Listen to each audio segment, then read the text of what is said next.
It may sound like a stupid question about which one of these is worth more, but when you really stop to think about it, it does make sense. Pun intended, as we explore.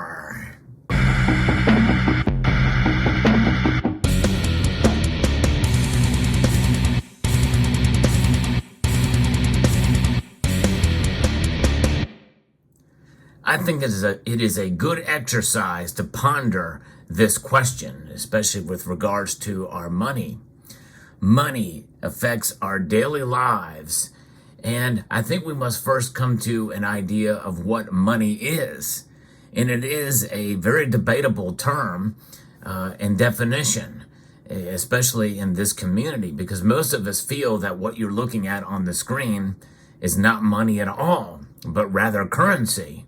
However, I am one of the few, and maybe the only one in some circles, especially in the world of precious metals, that feel that this is indeed money. In fact, both of these items on the screen here have monetary characteristics. But what about the intrinsic value of these pieces? Well, that's what we're going to talk about here.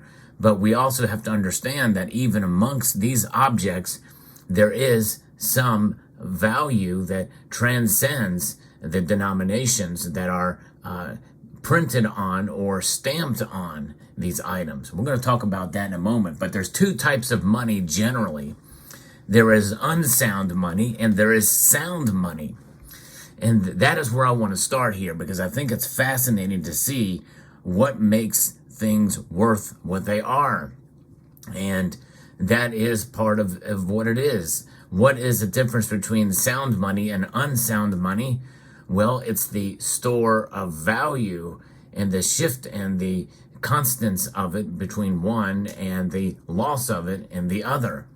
Unsound money is defined as fiat currencies, and fiat currencies indeed do have a store of value to them, but that store of value is declining over the course of time. In fact, the foundations for this note here is the dollar bill. That's right. And the dollar bill, and by definition and by fungibility, the $100 bill has lost about 99% of its value since the enacting of the Federal Reserve Act in December of 1913. That's right. Our money is losing value at a rate now, as I record this video, at about 3% year over year, after a very high inflation that we've seen over the past couple of years here. And so therefore, the value of our money has decreased over time. What about sound money? Sound money is gold and silver. In fact, these are made by the same institution that makes our coins, the United States Mint. Gold and silver have been stores of wealth for thousands of years, and they maintain their value over that long course of time. They don't lose value because of the very nature of the materials from which they are made. These coins are made of gold and silver, pure gold and pure silver. And the metals themselves, well, they don't create wealth, they maintain it. And by the very definition of what they are, this is why the Constitution in Article 1, Section 10 recognizes it as the best form of money out there. In fact, this is why they call it constitutional coins, here in the United States. But let's get back to the original question, shall we? Because we now have defined what the difference between sound and unsound money is. So what about the value of this note compared to this piece of metal, this round disc, this coin? Well, let's break it down, shall we? Because that's what it's about.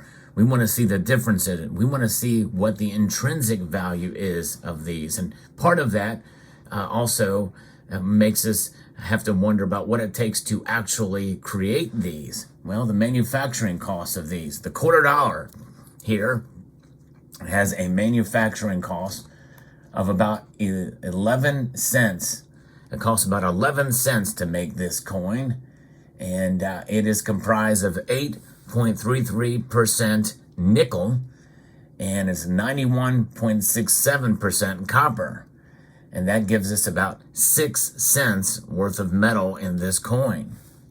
On the contrary, we have a $100 bill here.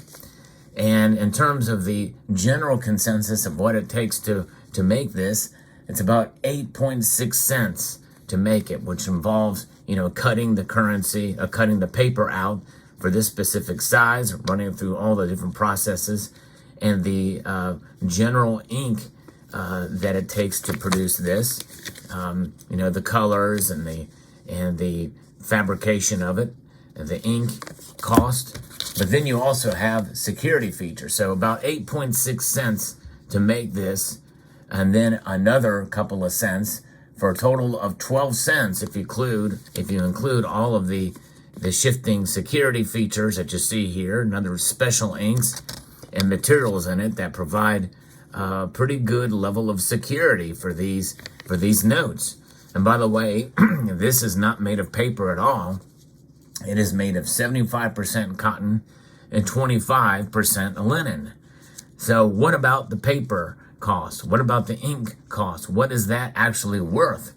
The cost to produce it versus the intrinsic value of the cotton and linen that are in this note. What is that?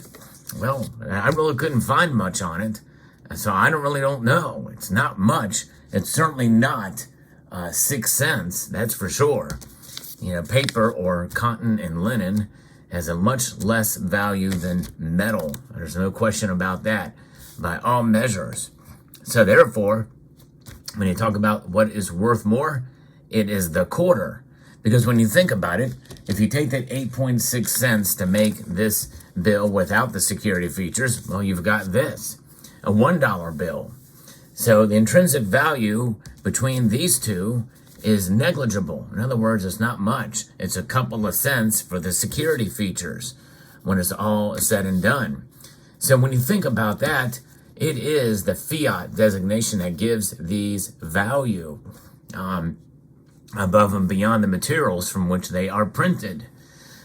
So let that sink in for a moment. And also let this concept sink in as well. If you were to see one of these lying on the road, which one are you more inclined to pick up? The $1 bill or the $100 bill? Well, I guarantee you 100% of you watching this video would be more inclined to pick up the $100 bill than the $1 bill. That's the power of fiat currencies, folks. It is undeniable, unmistakable. Now, for those of us who do accumulate precious metals or buy even other goods and services, we know we can buy a lot more precious metals with the $100 bill than we can the $1 bill. And when you think about where our coinage was before 1965, well, let's take a look at it. This quarter here is the last year of the last design of the old portrait of George Washington, but it is made of the same material that this newer quarter is. And then you have a silver quarter that was made before 1965. And indeed, it is worth a whole heck of a lot more. Yes, indeed, a whole lot more than that other quarter. It's pretty amazing to think about where we are at with the money that we have in circulation today and how much it has been debased. The value of our coins has gone down dramatically because of the loss of silver in it. And that's something that I think in time we'll come to realize as a nation, because there's nothing at all holding the Federal Reserve from debasing even further. That's why the dollar has lost 99% of its value. 99% of its value. But the amount of silver in this quarter is about $4.40 right now. And that is never changing. In other words, that $4.40 can still buy you a gallon of gas and then some today. And back in 1960, or a little before that, you could probably get a gallon of gas for this quarter, 25 cents.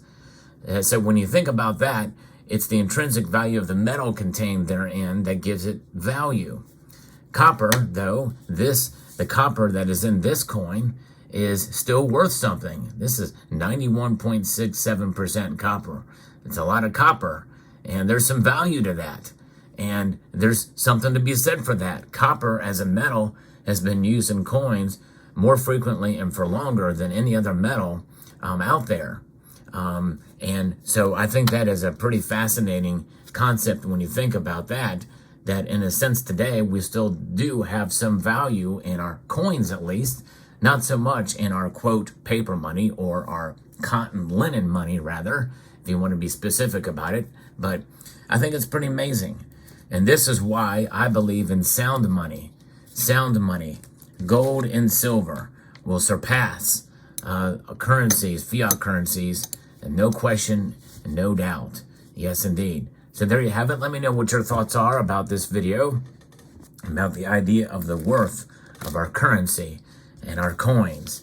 I'd like to extend a multitude of gratitude to you all for watching, and I want to encourage you to please rate, share, comment, and subscribe.